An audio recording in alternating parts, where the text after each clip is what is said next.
Welcome to Washington Today on C-SPAN Radio for Thursday, March 21st, 2024. The text of the $1.2 trillion spending package, the final 6 fiscal year 2024 bills to fund the government, has been released, but it's uncertain whether the bill will pass both the House and Senate and be signed into law by Friday night's deadline that prevents a partial government shutdown. Attorney General Merrick Garland announces an antitrust lawsuit against Apple, alleging that the company uses monopolistic power to engage in unfair business practices when it comes to its iPhones and watches. We'll talk about it with Axios tech policy reporter Ashley Gold. U.S. House Administration Committee holds a hearing on how members of Congress and their staff are affected by crime in Washington, D.C.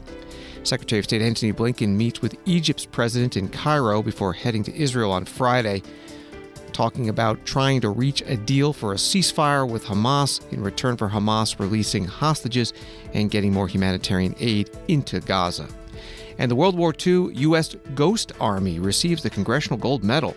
These once top-secret units used deception, like inflatable fake tanks and false radio transmissions, to fool the German military into thinking the American forces were much stronger than they were. Story from NBC News. Lawmakers early Thursday morning released the text of a $1.2 trillion government funding bill negotiated by the White House and leaders of both parties to avoid a partial government shutdown this weekend. The spending deal announced Tuesday includes funding for the Departments of Homeland Security, Defense, State, Labor, Health and Human Services, and other parts of the government. It would take a Herculean effort for both chambers to pass the 1,012-page bill before the end of the day on Friday, particularly in the Senate, where all 100 senators would have to agree to speed up consideration to do so. That was from NBC News. House Speaker Mike Johnson, Republican from Louisiana, was interviewed this morning on CNBC about what's in the bill, whether he'll waive the 72-hour waiting period in the House rules between the time the bill text is posted and the floor vote, and about bringing the bill up for vote under procedures that require a 2/3 vote to pass. And that means the slim Republican majority will need to rely on Democratic votes. Because of divided government, it's not a perfect piece of legislation. It's not the one we would draft and pass if the Republicans had control of the House, the Senate, and the White House, and I think you'll see that next year. But right now, we're managing it, getting it through, and I think we'll avoid a long shutdown for the government. Yeah, and certain members of your caucus wouldn't even grant you that there's anything in here, any wins. They call crumb. I don't know what they call it, but there are some things in here that you got done, and there were things that former Speaker McCarthy accomplished that I don't think he got credit for. He was going to keep the government open and do what he thought was right no matter what, and we know what happened to him, but I don't think that the will's not there to do that again. And I think you can do what you think is right, and you know, that's what, just like he had to do it, it's something maybe you're going to have to do. You can tell me, though. I'm not going to put words in your mouth. Well, look, I say it all the time, democracy is messy. It's particularly messy right now in a moment like this, but we have to get the job done. And there are some very substantial wins in here. 70% of this spending package is the Department of Defense. It's defense spending. And we all know what a critical time it is in that category right now. The world is on fire. We have unrest and hot wars around the globe, and our military, our troops are out serving valiantly, and they deserve to be paid for it. So in this package, we have the highest military pay raise in almost 40 years.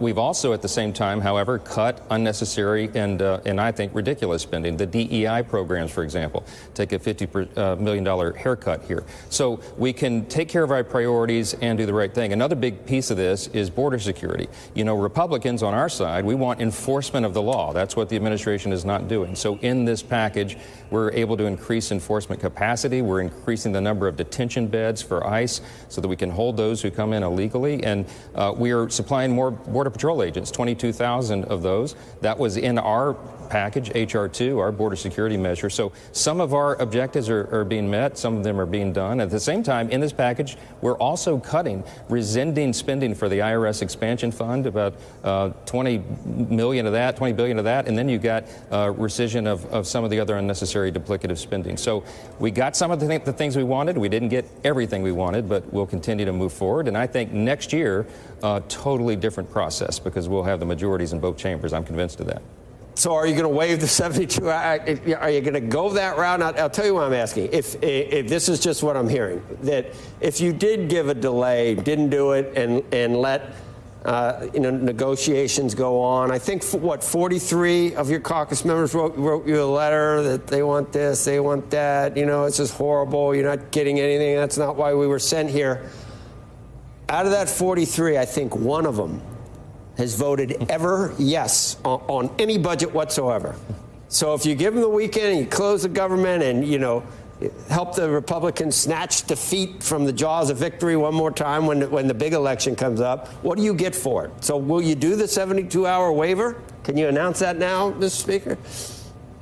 Well, look, we have to get this job done. The 72-hour time period is it's a principle that we all defend. I always have. We want members to be able to understand legislation, have a time to review it before they vote on it, want a concept. So everybody is reading this quickly. They're doing that, and we'll see. I'm going to talk to colleagues this morning. I think we have to get this done by the weekend because I think the stakes are too high. But that will mean to get 2/3, if you do waive it, there'll be a lot of Democrats, and you're willing to do that. Well, it's what we have to do in divided government. We can't get a rule done on this for our own party, so that means you can't have a bare majority. Remember, we only have a 2-vote margin. You have to get 2/3. And so, yeah, by necessity, you have to get both parties to agree to a lot of this, and I think that's what will happen. House Speaker Mike Johnson, Republican from Louisiana, interviewed this morning on CNBC. Republican Congressman Ken Buck of Colorado is resigning from the House on Friday, at which time there will be 218 Republicans, 213 Democrats, and 4 vacancies. Congressman Ralph Norman, Republican from South Carolina, a member of the Freedom Caucus, was interviewed on C-SPAN this morning to talk about his opposition to this 6-bill spending package and to waiving the 72-hour rule between the time the text is posted and the time the vote takes place. What we have that we received a little after 2 this morning was a 1,000-page document. We'll have 24 hours to decipher it and then schedule to vote on it at either 10 or 11 tomorrow. For your listeners, under what scenario would anyone sign off on a 1,000-page document to, let's say, a purchase of a car or a house, much less one as this deal does? This puts us $1.8 trillion more in debt. On what scenario would you sign off on? It's total insanity. It shouldn't be brought to the floor. We ought to do a continuing resolution through at least May. And it's not a good day for America. Is it a good day for Speaker Mike Johnson if he has to rely on Democratic votes to get this through the House? Well, that's what he's going to do. We met with Mike earlier this week, and we have a 72-hour rule that is a rule. It can be waived, but to go over something this important. And Greta, the overriding issue is this immigration crisis that we have in this country. Nothing ought to be signed off on until we close the border. And it's just not happening. We relayed our concerns to him in the Freedom Caucus, and obviously it's going to be ignored. And is it a good day for Mike Johnson? In my opinion, no, particularly not for conservatives. Is his job in jeopardy? You have to ask him that. He knows the downside of what he's doing. And I like Mike. I voted for him. I supported the ouster of Speaker McCarthy. But I'm very, very disappointed in this action. This is for the survival of this country. And financially, we're going over the cliff. So it's a minibus going over the cliff. I would hope that it would be voted down. It's got to get 289 votes, 3/4 of the on suspension that you have to get. I hope it's voted down, but we'll have a block of us that will vote a solid no. Is there anyone in that block of those Freedom Caucus members who are discussing bringing a motion to vacate to the floor? I have not heard that, Greta. I mean, obviously that's always on the table, but I haven't heard that. Why not support this legislation and do away with another continuing resolution as you were advocating for when there is apparently bipartisan agreement? Well, no deal is better than a bad deal. Look at the earmarks. The 6 prior appropriation bills had right at $12 billion in earmarks for special projects. This one is no different. I think this one is worse. So, and let's say if you take that stance, I think we want to support it. At least have 72 hours to go over it. And that's just not happening. You have to read and decipher anything before you sign it, whether it's a small business deal or a big business deal. This one is for the survival of the country, and how much more can this country take? $37 trillion in debt.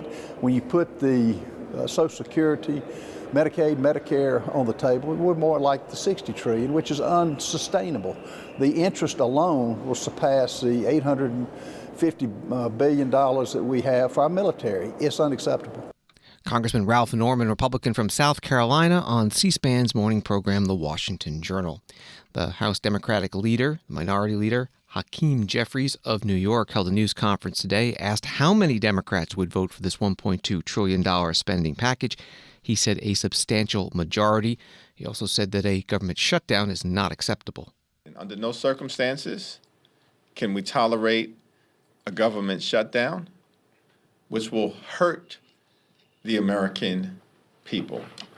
We have a responsibility to make sure that the government is funded, and the 6 appropriations bills do so in a way that takes care of the health, the safety, the education, and the economic well-being of the American people.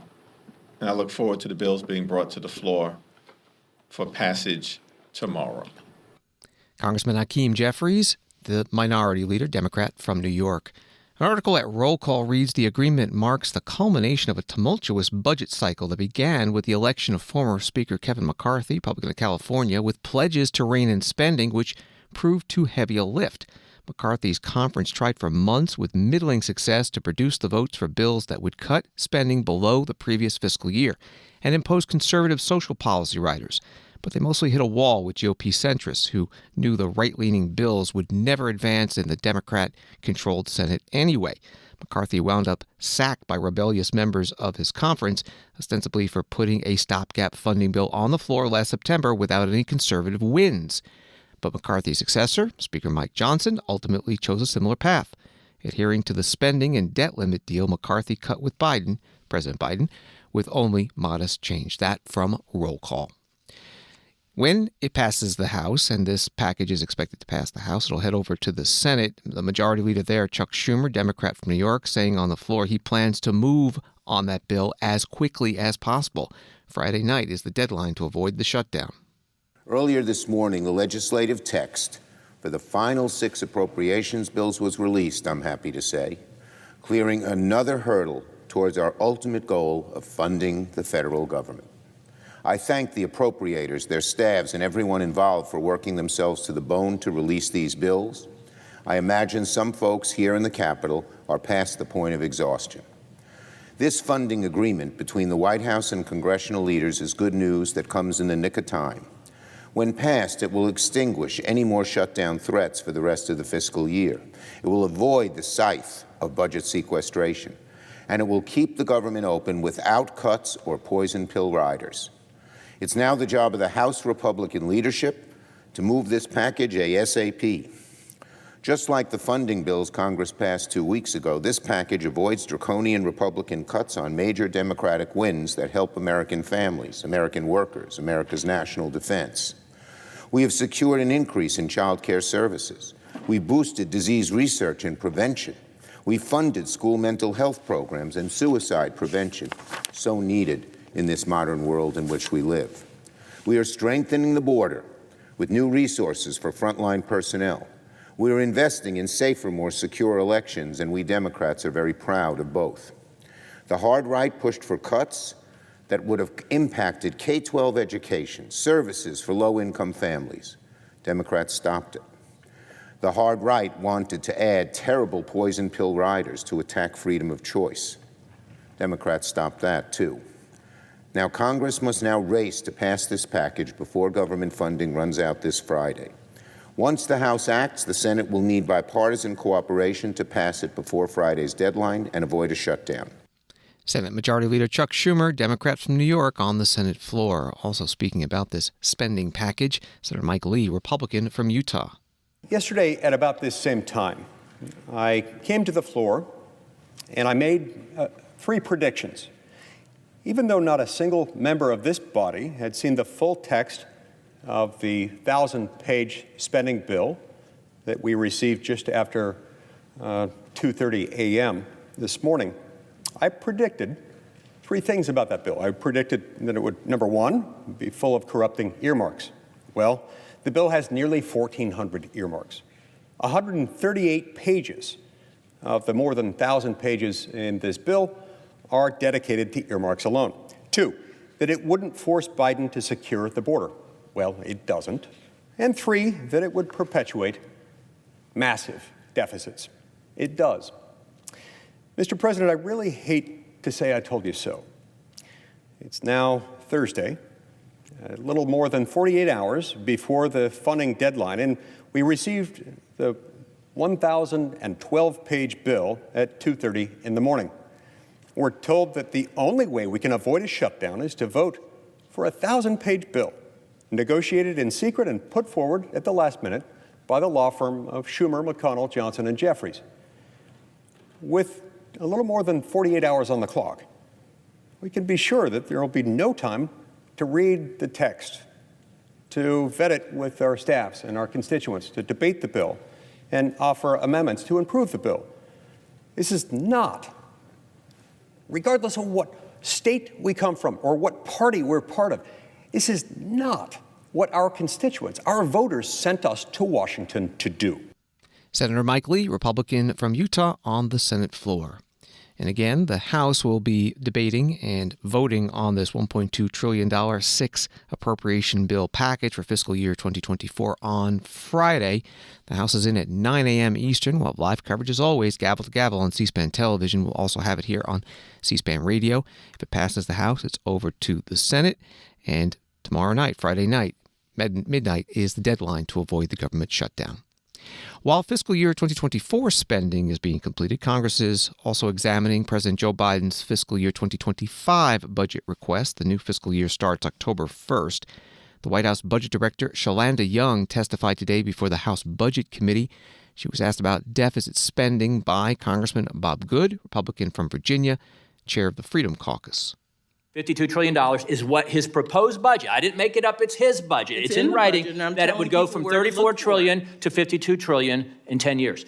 Now, what does that amount equate to per citizen? If we take the 300, it's estimated, but the Census Bureau says we'll have 350 million Americans in 10 years, 350 million. So if you take the $52 trillion, divide by 350 million Americans, about how much per citizen is that? Mr. Good, that is a false. It's a math question. It is a false narrative. No, the question is, if we take the, reclaiming my time, thank you, I didn't ask that, reclaiming my time, if we take $52 trillion, we divide it by 350 million Americans, that comes out to how much? How much do we each owe? What is our share? I'm not playing into this narrative as if we Okay, let me answer the question for you. It's $150,000 per citizen is what the president is projecting without any emergency supplemental extra spending to take our national debt. That's what he's projecting to do, which equates to about $400,000 per household by his projection.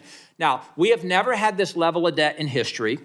We have never had this level of debt to GDP since World War II, and I'm sure you're aware of that. How would the president propose we would respond to a major crisis, say World War III, or some other, the next virus situation or whatever, with this level of debt coming into it? How would we respond to that? Are we not in a crisis situation now with what's going on in Ukraine? We are. What's going on in the Middle East? Isn't it interesting? Isn't it interesting? A plan to respond reclaiming my time. Thank you. Reclaiming my time. Thank you. And the border. Reclaiming my time, Mr. Chairman. I'm reclaiming my time. The gentleman reclaims his time. I don't have a question there now. It's interesting on the priorities of this administration that the first thing you proclaim as the crisis is what's going on in Ukraine. I would submit that the president has created a debt crisis, unprecedented in our history, and he proposes to make it worse over the next 10 years because he wants to increase the debt by $18 trillion by his own budget. He has created a border crisis, which is further exacerbated by this budget, by the way, which does nothing to address the border crisis that he has created. But yet, when you speak of crisis, you bring up Ukraine because the president wants to borrow or print, some $60 billion and send it overseas to Ukraine. I think it's great that you are illustrating for the American people what this president's priorities are, both illustrated by his budget today and your inability to answer basic questions about the budget today and the impact upon the American people by the debt that he is willfully creating, and you go right to Ukraine. The gentleman has 30 more seconds. The border supplemental, Mr. Good. The gentleman's going to get 30 more seconds, and I'm going to give the gentlelady, Director Young, time to respond, but you get 30 more seconds. Well, so does the president have an understanding what the impact is of his spending, his deficits, his growing debt on Bidenflation under which the American people are suffering?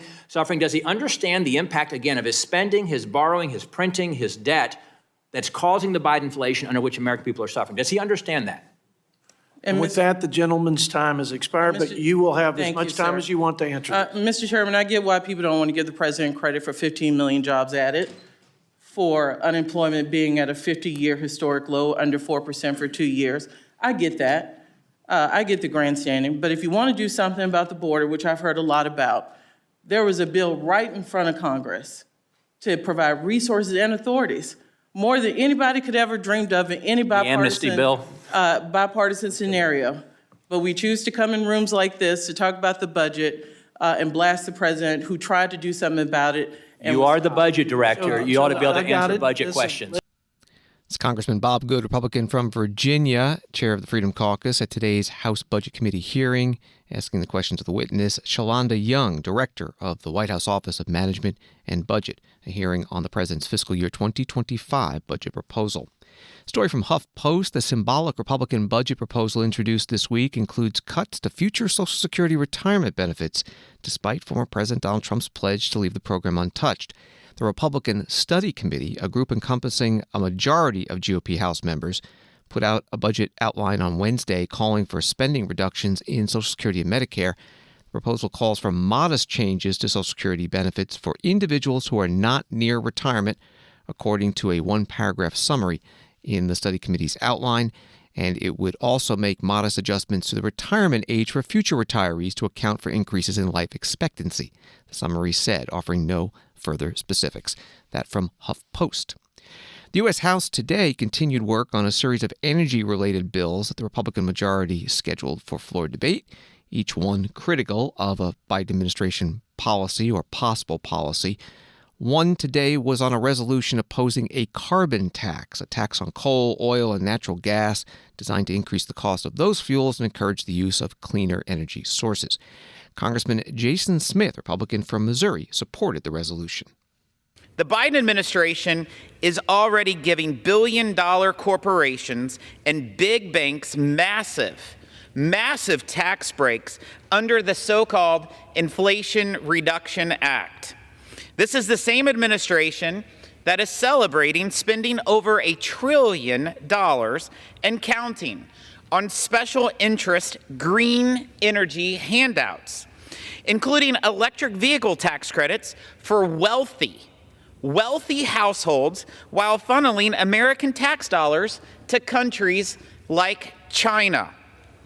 But for working families, a carbon tax would not only raise prices at the pump, but also at the grocery store. It would raise the cost of doing business on Main Street at a time when America's small businesses are struggling under the highest interest rates in over 2 decades. Those who can least afford to pay more, like seniors on fixed incomes, would suffer the most.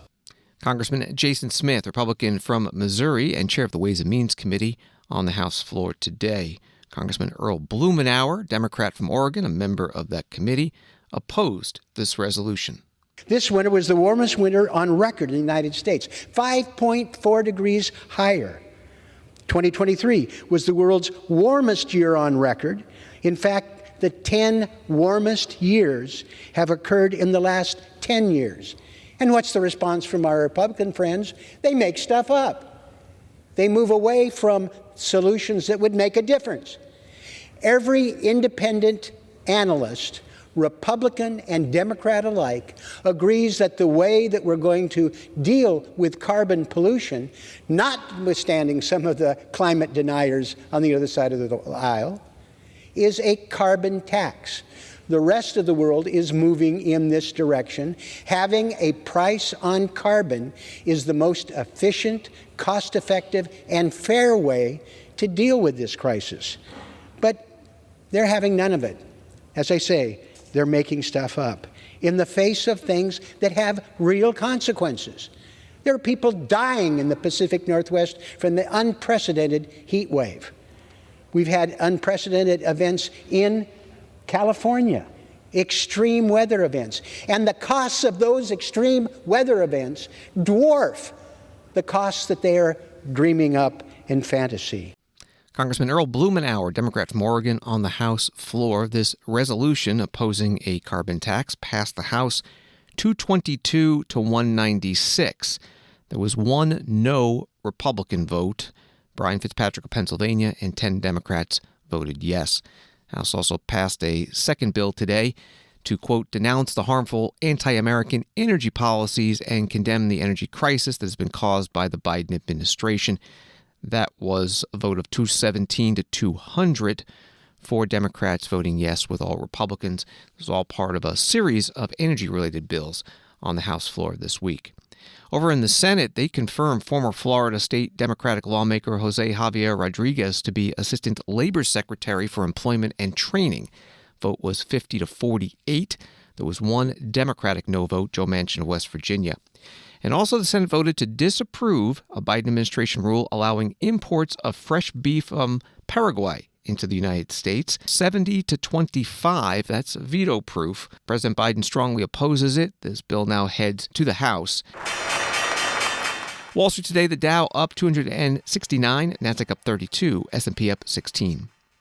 From the New York Times, the Justice Department joined 16 states and the District of Columbia to file an antitrust lawsuit against Apple on Thursday, the federal government's most significant challenge to the reach and influence of the company that has put iPhones in the hands of more than 1 billion people. In an 88-page lawsuit, the government argued that Apple had violated antitrust laws with practices that were intended to keep customers reliant on their iPhones and less likely to switch to a competing device. Reporting from the New York Times, Attorney General Merrick Garland made the announcement at the Justice Department in Washington. We allege that Apple has employed a strategy that relies on exclusionary, anti-competitive conduct that hurts both consumers and developers. For consumers, that has meant fewer choices, higher prices and fees, lower quality smartphones, apps, and accessories, and less innovation from Apple and its competitors. For developers, that has meant being forced to play by rules that insulate Apple from competition. And as outlined in our complaint, we allege that Apple has consolidated its monopoly power, not by making its own products better, but by making other products worse. Apple carries out its exclusionary anti-competitive conduct in 2 principal ways. First, Apple imposes contractual restrictions and fees that limit the features and functionality that developers can offer iPhone users. Second, Apple selectively restricts access to the points of connection between third-party apps and the iPhone's operating system, degrading the functionality of non-Apple apps and accessories. As a result, for most of the past 15 years, Apple has collected a tax in the form of a 30% commission on the price of any app downloaded from the App Store, as well as on in-app purchases. Apple is able to command these fees from companies of all sizes. Apple has also suppressed the emergence of programs like cloud streaming apps, including gaming apps, as well as super apps that could reduce user dependence on Apple's own operating system and expensive hardware. And as any iPhone user who has ever seen a green text message or received a tiny, grainy video can attest, Apple's anti-competitive conduct also includes making it more difficult for iPhone users to message with users of non-Apple products. It does this by diminishing the functionality of its own messaging app and by diminishing the functionality of third-party messaging apps. By doing so, Apple knowingly and deliberately degrades quality, privacy, and security for its users. Attorney General Merrick Garland, and with more on the Justice Department's antitrust lawsuit against Apple. Joining us on the phone is Ashley Gold, tech and policy reporter for Axios. Thanks for being with us today. This looks big, historically big. Yeah, it's pretty big. It's a sweeping lawsuit, and it covers quite a lot of ground, even more than I was expecting. And Apple, has a lot of reason to be worried right now. Has Apple responded to the Justice Department? They have. They've said the lawsuit is without merit. It is a solution in search of a problem, and that they are popular and beloved by consumers because they're the best and they provide the most seamless experience, and that they plan on fighting this lawsuit vigorously in court. Has the Justice Department provided evidence in its lawsuit filing to back up the claims? So there's evidence that if you think the evidence backs up the claims, it depends how you think about antitrust and, you know, what you should count as illegal competition. It may be hard for the outside observer that just has an iPhone and is a regular consumer to see why these practices that they are alleging in the lawsuit may be anti-competitive. But a lot of developers that rely on the iPhone to distribute their apps, and people who don't have iPhones, who have Android devices or other devices altogether, find that Apple's policies, you know, either exclude them, make it costly for them to switch services, or other complaints. But whether those complaints are enough to be counted as illegal monopoly maintenance, that's going to be up to the judge. Is the Justice Department specifying what remedies it's looking for, or is that going to be a later part of the trial? So they outline a couple remedies. It basically has to do with stopping Apple from enforcing a lot of its terms and services that have to do with how the App Store runs, have to do with how its digital wallet runs, how it allows streaming apps on the iPhone or doesn't. So it wants them to change a bunch of business practices that Apple claim are necessary to keep the user experience sort of secure and seamless, but the DOJ argues hurts rivals and hurts consumers. So they essentially want Apple to change up their whole ecosystem. And Apple has argued against that already, saying that's not what a judge is supposed to do. We're talking with Ashley Gold from Axios. One of the questions at the Justice Department news conference was whether consumers could see lower prices if this is a successful lawsuit. Is that going to be a point of contention? Will Apple say no? In fact, the prices may go up. Yeah, I think that what they are arguing is what the DOJ is arguing is if there was more smartphone competition, prices of smartphones would sort of be lowered overall and that people would end up paying less. But I think that people would argue that smartphones are more expensive because materials are more expensive, inflation, the phones do more now, it's more advanced technology, it's more sophisticated chips. So I think that they would argue that the prices haven't gone up arbitrarily. It's based on the market and the realities we're looking at. So I definitely see Apple arguing against the idea that they could drop prices pretty strongly. What's the next step in the lawsuit? And I'm almost afraid to ask this, how long do these suits take to resolve? Oh, they take years. It could be at least 2 to 3 years before we see this go to trial. Apple will first move to dismiss the lawsuit. They already said they're going to do that. So, you know, the DOJ will have to respond to that. A judge will make a preliminary decision there. I don't see it getting dismissed. I see it going to trial. This is it could follow the same playbook as the Google antitrust lawsuit that's going on right now that ended up going to trial, even though Google tried to have it dismissed. But yeah, it's a long haul. It could be 2 to 3 years before we see this in a courtroom. And a final question. You mentioned the Google lawsuit. It was also brought up at the news conference that the Biden administration is suing Amazon. What's the approach of the Biden administration when it comes to antitrust and these big companies? I think that the big tech companies have gotten away with sort of doing whatever they want and growing extremely big and extremely powerful and sort of shutting out rival smaller companies for too long. And the big test now is to see whether the public cares about that or if it's just a problem for these other companies that are trying to compete with them. The Biden administration and the antitrust officials are trying to prove this idea that just because something doesn't cost more all the time doesn't mean it's not hurting consumers. It's a newer way of sort of interpreting our old antitrust laws. So we've yet to see whether that really works, and we're going to have to wait till these trials wrap up.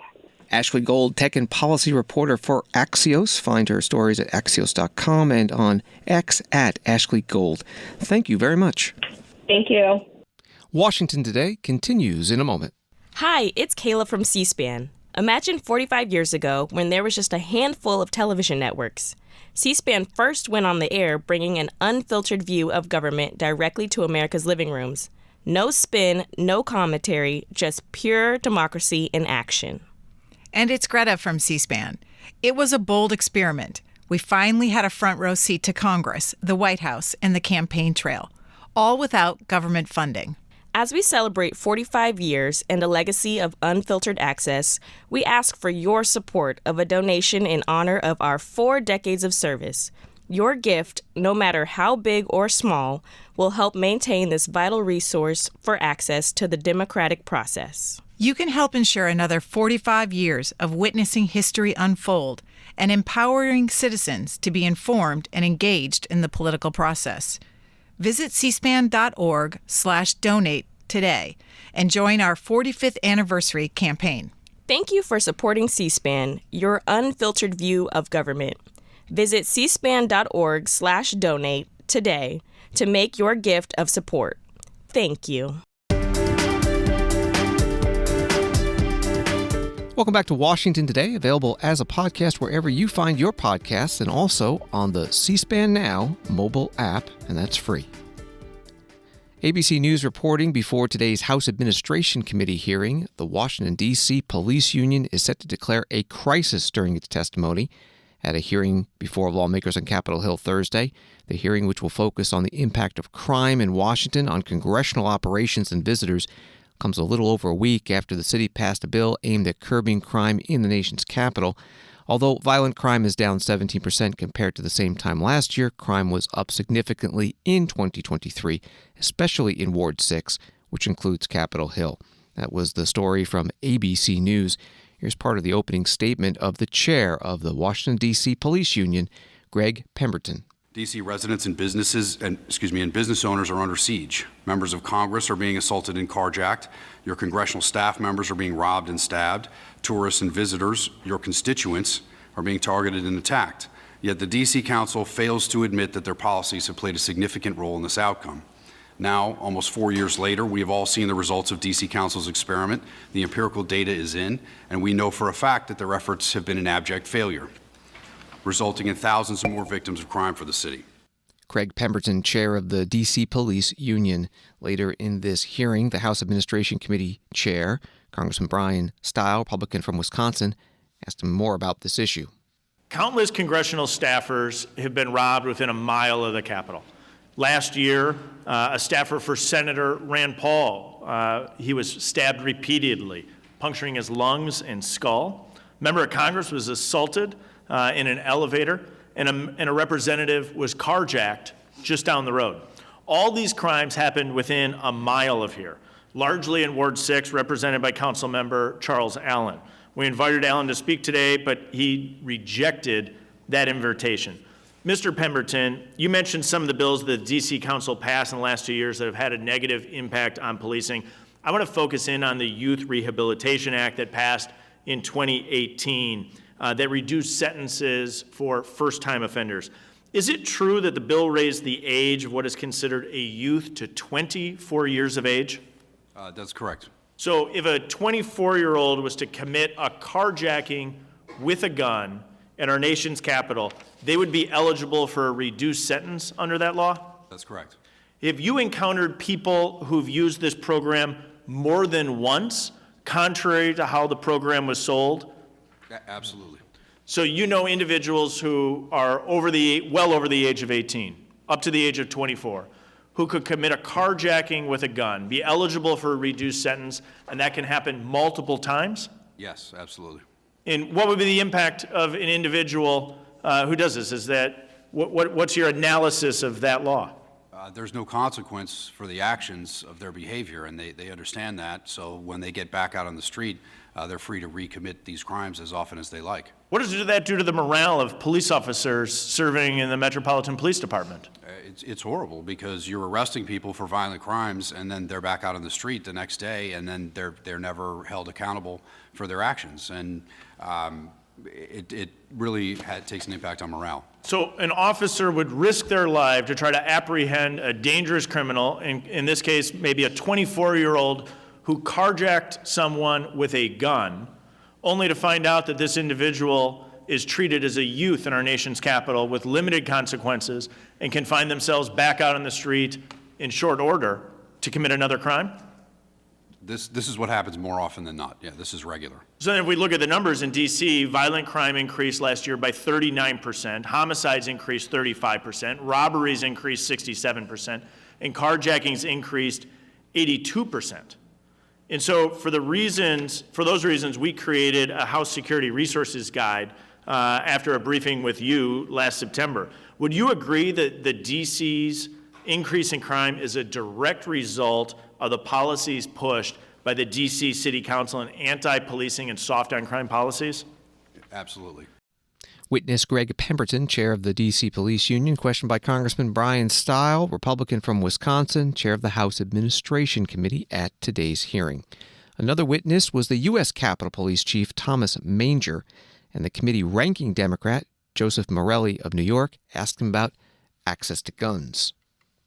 I want to ask you, Chief Manger, particularly since you have responsibility for the Capitol complex, and this hearing is really about Capitol Hill. In fact, it's titled Safety on Capitol Hill, and you have responsibility for that. You mentioned in your testimony that the Capitol Police confiscated an M4-style ghost gun near the Senate Parks, stopped an assault rifle from getting to Capitol Hill, and arrested an individual with a high-capacity magazine. I also know you have experience as a police chief in both Maryland and Virginia.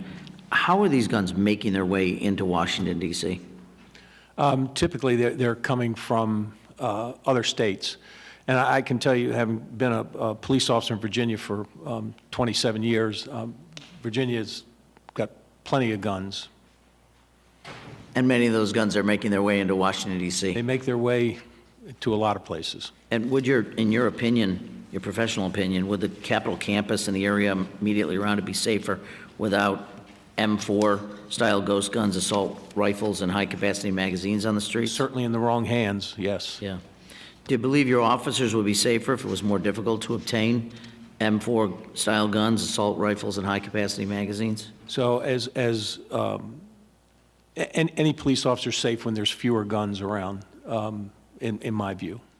U.S. Capitol Police Chief Thomas Manger testifying before the House Administration Committee. The questions coming from the ranking Democrat on the committee, Joseph Morelli of New York. The chief also announced today a new initiative to create a command center for the department's Protective Services Bureau that will take intake reports of threats against members, monitor residential security for lawmakers and leadership, and analyze intelligence. Now to the war between Israel and Hamas. The story from NBC News. The U.S. has submitted a draft resolution to the United Nations calling for an immediate ceasefire in Gaza that is tied to the release of Israeli hostages, Secretary of State Antony Blinken said Wednesday.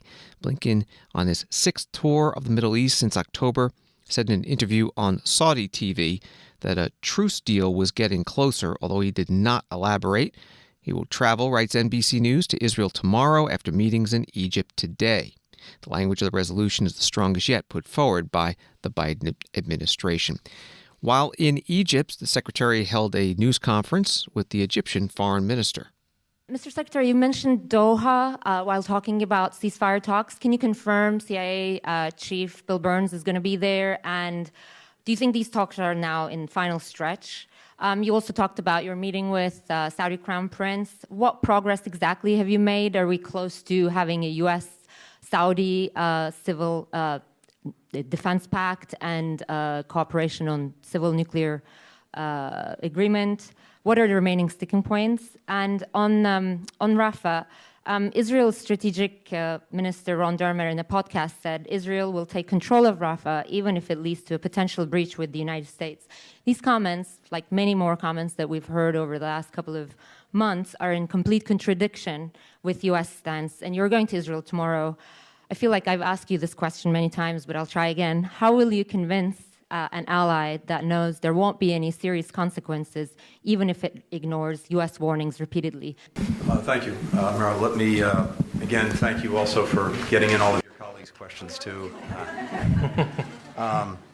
First of all, on Doha, I can't speak to the CIA director's schedule. I can speak to the fact that he's been doing an extraordinary job in working with our counterparts from Qatar, from Egypt, as well as from Israel, in trying to get to an agreement on a ceasefire with the release of hostages. The teams are working every single day on this. As I said, there's still real challenges. We've closed the gaps, but there are still gaps. So I can't put a timeline on it. I can just say that we're committed to doing everything possible to reaching an agreement, and that work is ongoing as we speak. And I also had an opportunity during this trip meeting with counterparts from Egypt and from Qatar to help pursue that effort. With regard to Saudi Arabia, what I can tell you is this is something, the normalization plan that we've been working on for many months. In fact, we were working on this intensely before October 7th. And in fact, I was scheduled to come to the region, to Saudi Arabia and to Israel on October 10th, precisely for that reason, and to actually focus on the Palestinian component of the normalization plan. But in terms of where we are now, what I can say is this: we've made very good progress, especially over the last month or so. We still have some work to do, but I believe that, again, the progress is good. It's real. I can't put a time frame on it, but we are, I think, getting close to a point where we'll have agreements. On Rafah, again, we've been very clear. President Biden's been very clear that a major ground operation in Rafah would be a mistake and something that we can't support. There is no place for the many civilians who are massed in Gaza, in Rafah, to go to get out of harm's way. And for those that would inevitably remain, it would be a humanitarian disaster. But there's also a false choice involved here, because we are determined, as Israel is, and indeed, as other partners in the region are, to deal with the ongoing problem posed by Hamas, a threat to so many.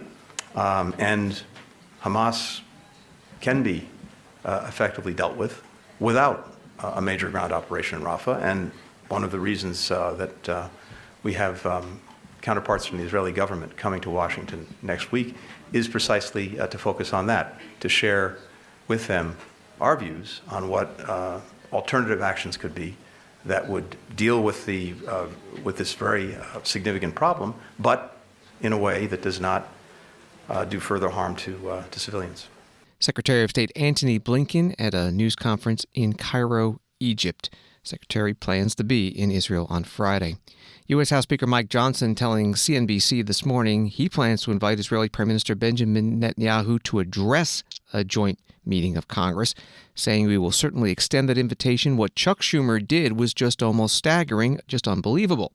Senate Majority Leader Chuck Schumer last week called the Prime Minister in Israel an obstacle to peace and also called for new elections in that country. Senator Schumer saying today on the Senate floor Israel has no stronger ally than the U.S.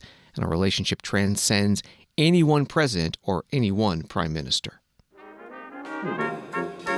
The U.S. Army brass band Pershing's own quintet playing in the U.S. Capitol Visitor Center, where American military units from World War II, known as the Ghost Army, received the Congressional Gold Medal.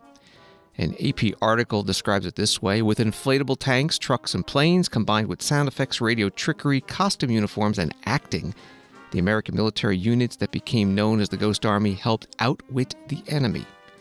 Congresswoman Ann Kuster, Democrat from New Hampshire, co-sponsored the bill. During World War II, as the Nazis marched through Europe, this extraordinary top secret group was given an assignment: deceive the Germans and create an opportunity for the Allied forces to turn the tide of the war. This required innovation, creativity, artistic talent, and a very special kind of courage. Using inflatable tanks and sonic deception, they used sound of thousands of troops, trucks and tanks and jeeps, when there were only dozens of troops. And it worked. They deceived the Germans. The Ghost Army made it appear as though Americans had thousands of troops gathered on the Moselle River and in other parts of the theater. These secret soldiers were innovators, and they played a decisive role in turning the tide and winning the war. And thanks to their ingenuity and boldness, the Ghost Army, as you have heard and will hear over and over, saved tens of thousands of lives. Congresswoman Ann Kuster, Democrat from New Hampshire, at today's ceremony in the U.S. Capitol Visitors Center in Washington. 3 of the 7 known surviving Ghost Army members attending the ceremony: Seymour Nussenbaum and Bernard Bluestein, both 100 years old, and John Christman, 99 years old. Nussenbaum telling Associated Press it was like putting on a big production. We have had, in some cases, people impersonating generals, putting on a general's uniform and walking around the street. Thanks for listening to Washington Today. Subscribe to C-SPAN's free evening newsletter, Word for Word, and you'll get the stories making headlines in Washington sent to your inbox every day. Sign up at cspan.org/connect. Have a good night.